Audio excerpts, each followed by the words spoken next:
National education policy के ख़िलाफ़ ये जो धरना है, वो पहले तो मैं यही कहूँगा कि क्या ये हमारे कर्नाटक के चीफ मिनिस्टर बसवराज बोम्मैया साहब कर्नाटका हैं?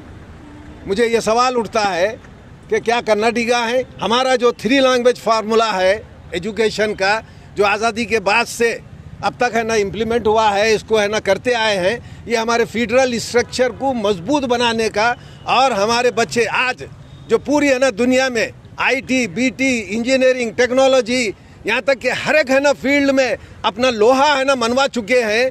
क्या इनको ऐसी है ना नेशनल एजुकेशन पॉलिसी की ज़रूरत है जिसका कोई नियम नहीं है, जिसका ना कोई सर है ना कोई पैर है? और ऐसे हालात में ये हमारी कर्नाटका गवर्नमेंट जो इम्प्लीमेंट है ना की है, इम्प्लीमेंट करने के लिए होना तो ये था कि वो टीचर एसोसिएशन से, इंटेलेक्चुअल से, एजुकेशनिस्ट से और स्टूडेंट्स के है ना यूनियन से कंसल्ट करते, उसके प्रॉस एंड कॉन्स को है ना ढूंढते, उसका है ना इम्प्लीमेंट करने से क्या फ़ायदे हैं, क्या नफ़े हैं, वो है ना सोचना। लेकिन नहीं सोचे हैं तो इसके पीछे उनका एक एजेंडा है। जो प्रेजेंट हुकूमत है वो अपना एक एजेंडा रखती है। वो एजेंडा क्या है कि माइनॉरिटी, बैकवर्ड, SC, दलित के ये जो भी है ना स्टूडेंट्स आज बड़े बड़े यूनिवर्सिटी में रिसर्च स्कॉलर हो रहे हैं, वो आगे नहीं बढ़ना चाहिए। उनको है ना पीछे है ना रखने के लिए ये है ना कि अब देखिए अभी है ना, अभी जैसा कि कर्नाटका हम कहें, हमारे को कन्नड़ा हमारी है ना स्टेट लैंग्वेज है, सीखना हमारा फ़र्ज़ है। 1 साल में अब जो नॉन कर्नाटका है, जिसकी मादरी ज़बान कन्नड़ा नहीं है, वो 1 साल में कन्नड़ा क्या है ना सीखेंगा। तो फिर हम वो जिनकी है ना मादरी ज़बान उर्दू है, मराठी है, इंग्लिश है, वो लोग जब कन्नड़ा सिर्फ 1 साल के लिए पढ़ेंगे तो कैसे कंपटीशन करेंगे, सर्विसेज में कैसे आएंगे? तो हमारे को सर्विसेज के हिसाब से, हमारे को तरक्की के हिसाब से ये पूरा है ना पीछे ढकलना, और वो जो क्रीम लेयर है उसको है ना आगे बढ़ाने के लिए ये नेशनल एजुकेशन पॉलिसी है। इसकी हम पूरी है ना मजम्मत करते हैं, पूरी ताकत के साथ हम विरोध करते हैं, और आगे भी ऐसे है ना प्रोग्राम होंगे। ये है ना मत समझे, हुकूमत को है ना ये जान लेना चाहिए कि ये आज है ना कुछ ही है ना लोग यहाँ पे जमा हैं, लेकिन कल ये मूवमेंट गली कूचों में है ना शुरू होगा। मैं है ना इतना कहता हूँ। All India save education committee की जानिब से ये जो प्रोटेस्ट किया गया है, ये पूरे इंडिया में ये प्रोटेस्ट किया जा रहा है। सिर्फ गुलबर्गा में ही नहीं बल्कि पूरे इंडिया में ये प्रोटेस्ट किया जा रहा है, क्योंकि हम मुसलसल देखते आ रहे हैं कि जो हिंदुस्तान की हुकूमत है, मौजूदा हुकूमत है, वो हमेशा इस किस्म के पॉलिसीज़ लेकर आकर हम लोगों पर थोपती है, आम आवाम पर थोपती है, जिसका नुकसान बहुत लंबे वक्त तक हमें झेलना पड़ता है।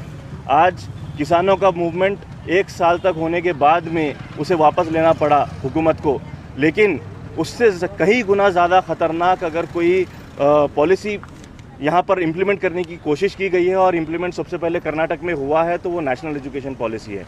नेशनल एजुकेशन पॉलिसी के लिए ना तो किसी भी किस्म की कोई जो है कमेटी बनाई गई सही ढंग की, और उस कमेटी में ना तो जो है लोगों का, जो इंटेलेक्चुअल्स हैं, जो एजुकेशनिस्ट हैं, तरह तरह के जो मुख्तलिफ डिपार्टमेंट्स के लोग होते हैं, उनसे कभी भी कोई भी पॉलिसी बनाने से पहले, कोई ड्राफ्ट बनाने से पहले उनसे डिस्कशन किया जाता है, उनसे बातचीत की जाती है, उसके बाद कोई फाइनल ड्राफ्ट बनता है, उसके बाद उसको जो है कानून की शक्ल दी जाती है।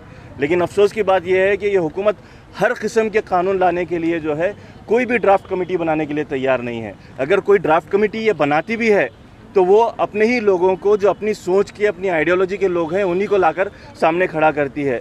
ये जो पॉलिसी लाई गई है, ये RSS की एक विंग जो एजुकेशन के ऊपर काम करती है, उसकी तरफ से ये बनाया गया है, और उसी को असर-ए-नौ यानी कि पूरी तरीके से उसी को इम्प्लीमेंट किया गया है।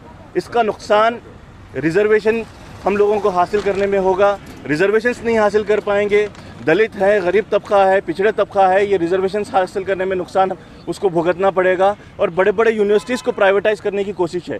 अगर यूनिवर्सिटीज़ प्राइवेटाइज़ हो जाएंगे तो एजुकेशन प्राइवेटाइज़ हो जाएगी, और एजुकेशन प्राइवेटाइज़ होने का मतलब ये है कि स्टूडेंट्स अपनी तालीम के लिए दूसरे प्राइवेट एजुकेशन के ऊपर जो है प्राइवेट एजुकेशन पर जो है डिपेंडेंट हो जाएंगे। तो इसका बहुत बड़ा नुकसान आने वाली नस्ल को होगा, और यही वजह है कि ये एजुकेशन मूवमेंट को हम लोग आगे बढ़ाएंगे, और सेव एजुकेशन कमेटी की जानिब से और मुनज़्ज़म पैमाने पर हम लोग मुसलसल प्रोटेस्ट करते रहेंगे। NEP 2020 ನೀತಿಯನ್ನು ಹಿಂಪಡೆಯಿರಿ ಹಿಂಪಡೆಯಿರಿ. ಶಿಕ್ಷಣದ ಕಾರ್ಪೊರೇಟೀಕರಣ ಹಾಗೂ ಕೇಂದ್ರೀಕರಣ ಹೊಂದಿರುವ ರಾಷ್ಟ್ರೀಯ ಶಿಕ್ಷಣ ನೀತಿ ಈ ಕೂಡಲೇ ರದ್ದಾಗಲಿ. ಹಠಾತ್ತಾಗಿ ಹೇರಿಕೆ ವಿರುದ್ಧ ರಾಷ್ಟ್ರೀಯ ಶಿಕ್ಷಣ ನೀತಿ ಈ ಕೂಡಲೇ ರದ್ದುಗೊಳಿಸಿ. ಇನ್ಕ್ಲಾಬ್ ಜಿಂದಾಬಾದ್. ಈ ಕೂಡಲೇ ಹಿಂಪಡೆಯಿರಿ. ಕಾಲದ ಪರೀಕ್ಷೆಯಲ್ಲಿ ಪಾಸ್ ಆಗಿರುವ ಹಳೆ ಪದ್ಧತಿಯನ್ನು ಪುನಃ ಜಾರಿಗೊಳಿಸಿ. ವಾಪಸ್ಸಾಗಲಿ. 2020 ಈ ಕೂಡಲೇ ರದ್ದುಗೊಳಿಸಿ. ಹಾಗೂ ಕೇಂದ್ರೀಕರಣ ಹೊಂದಿರುವ ರಾಷ್ಟ್ರೀಯ ಶಿಕ್ಷಣ ನೀತಿ ರದ್ದಾಗಲಿ. ಸೇವ್ ಎಜುಕೇಷನ್ ಕಮಿಟಿಯಿಂದ ಆಲ್ ಓವರ್ ಇಂಡಿಯಾ ಪ್ರೊಟೆಸ್ಟ್ ಮಾಡ್ತಾ ಇದ್ದೀವಿ. NEPನ ಈ ಕೂಡಲೇ ರದ್ದುಗೊಳಿಸಬೇಕು ಅಂತೇಳಿ ಈ ಒಂದು ಹೋರಾಟನ ತಗೊಂಡಿದ್ದೀವಿ. ನಿಮಗೆಲ್ಲ ಗೊತ್ತಿದೆ, ಹಠಾತ್ತಾಗಿ ಸರ್ಕಾರ ಯಾರ ಜೊತೆನೂ ಕೂಡ ಚರ್ಚೆ ಮಾಡಲಾರ್ದೆ ಈ NEPನ ಇಂಟ್ರೊಡ್ಯೂಸ್ ಮಾಡಿದೆ. ಈಗಾಗಲೇ ಇದರದ್ದು ಪ್ರಾಬ್ಲಮ್ಸ್ಗಳನ್ನು ನಾವು ನೋಡ್ತಾ ಇದ್ದೀವಿ. ಡಿಗ್ರಿ ವಿದ್ಯಾರ್ಥಿಗಳು 4 ವರ್ಷ ಓದಬೇಕು ಅಂತ ಹೇಳ್ತಾ ಇದ್ದಾರೆ. 3 ವರ್ಷ ಇದ್ದಿದ್ದನ್ನು 4 ವರ್ಷ ಮಾಡಿದ್ದಾರೆ. ಯಾವುದೇ ಸರಿಯಾದ ಸಿಲೆಬಸ್ಗಳನ್ನು ಫ್ರೇಮ್ ಮಾಡಿಲ್ಲ, ಟೆಕ್ಸ್ಟ್ ಬುಕ್ಗಳನ್ನು ಪ್ರಿಸ್ಕ್ರೈಬ್ ಮಾಡಿಲ್ಲ. ಇದು ಯಾವುದೂ ತಯಾರಿ ಇಲ್ಲದೇ ಯಾರ ಜೊತೆಯೂ ಚರ್ಚೆ ಮಾಡಲಾರ್ದೆ ಮಕ್ಕಳ ಜೊತೆ ಮತ್ತು ಪೋಷಕರ ಜೊತೆ ಆಮೇಲೆ ನಾವು ಟೀಚರ್ ಜೊತೆನೂ ಸರ್ಕಾರ ಆಟ ಆಡ್ತಾ ಇದೆ. ಸೊ ಇದನ್ನ ಈ ಕೂಡಲೇ ಸರ್ಕಾರ ವಾಪಸ್ ತಗೊಳ್ಬೇಕು. ಈ ಕೂಡಲೇ ಇದನ್ನು ರದ್ದು ಮಾಡಬೇಕು. ಅದರಲ್ಲೂ ನಮ್ಮ ಕರ್ನಾಟಕ ಸರ್ಕಾರ ತಾನು ಒಂದು ಕ್ರೆಡಿಟ್ ತಗೋಬೇಕು ಅನ್ನೋ ಉದ್ದೇಶದಿಂದ ಏಕಾಏಕಿಯಾಗಿ ತಯಾರಿ ಇಲ್ಲದೆ ಹಠಾತ್ತಾಗಿ ಏನು ಇಂಪ್ಲಿಮೆಂಟ್ ಮಾಡ್ತಾ ಇದೆ ಇದನ್ನ ನಾವು ತೀವ್ರವಾಗಿ ವಿರೋಧಿಸ್ತಿದ್ದೀವಿ. ಈ ನಿಟ್ಟಿನಲ್ಲೇ ನಾವು ಆಲ್ ಓವರ್ ಇಂಡಿಯಾ ಈ ಪ್ರೊಟೆಸ್ಟ್ ತಗೊಂಡಿದ್ದೀವಿ. ಅದು ಬಿಟ್ಟು ಕೂಡ ಇವತ್ತೇನು ಖಾಲಿ ಇರೋ ಹುದ್ದೆಗಳನ್ನ ಸರ್ಕಾರ ಈ ಕೂಡಲೇ ಭರ್ತಿ ಮಾಡಬೇಕು. ಇದು ನಮ್ಮ ಮೇನ್ ಅಜೆಂಡಾ. ಅದು ಬಿಟ್ಟು ಏನು ಅತಿಥಿ ಶಿಕ್ಷಕರು ಇದ್ದಾರೆ ಅವರನ್ನ ಈ ಕೂಡಲೇ ಖಾಯಂಗೊಳಿಸಬೇಕು ಅಂತೇಳಿ ನಾವು ಬೇಡಿಕೆಗಳನ್ನ ಇಟ್ಕೊಂಡು ಇವತ್ತು ದೇಶದಾದ್ಯಂತ ಈ ಒಂದು ಹೋರಾಟನ ತಗೊಂಡಿದ್ದೀವಿ.